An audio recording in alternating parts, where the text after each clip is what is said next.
অসুস্থ থাকলেই বোঝা যায় সুস্থতা আল্লাহর কত বড় নিয়ামত। আর হসপিটালে গেলেই দেখা যায় মানুষ সুস্থভাবে বাঁচার জন্য কত আকুতি মিনতি করে।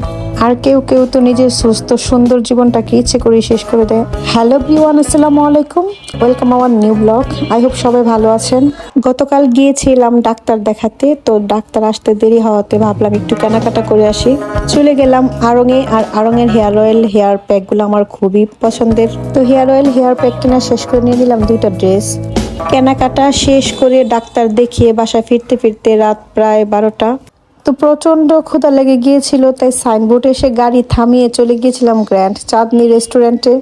আসা যাওয়ার পথে এই রেস্টুরেন্টটা প্রায় চোখে পড়ে, বাট কখনো যাওয়া হয়নি, আজকে ফার্স্ট টাইম গেলাম। বিশাল বড় পরিসরে এই রেস্টুরেন্টটি, খুবই সুন্দর করে ডেকোরেট করা পুরো রেস্টুরেন্ট। এত রাতেও প্রচুর মানুষের ভিড়। আমরা গ্রাউন্ড ফ্লোরে জায়গা না পেয়ে চলে গিয়েছিলাম সেকেন্ড ফ্লোরে। গ্রিল চিকেন, চিকেন চাপ আর নিয়েছিলাম তাদের স্পেশাল বাটার নান। রেস্টুরেন্টটি অনেক সুন্দর, বাট খাবার কোয়ালিটি একদমই বাজে। আজ এ পর্যন্তই। সবাই ভালো থাকবেন, সুস্থ থাকবেন। দেখা হবে নেক্সট কোনো ভিডিওতে। আল্লাহ হাফেজ।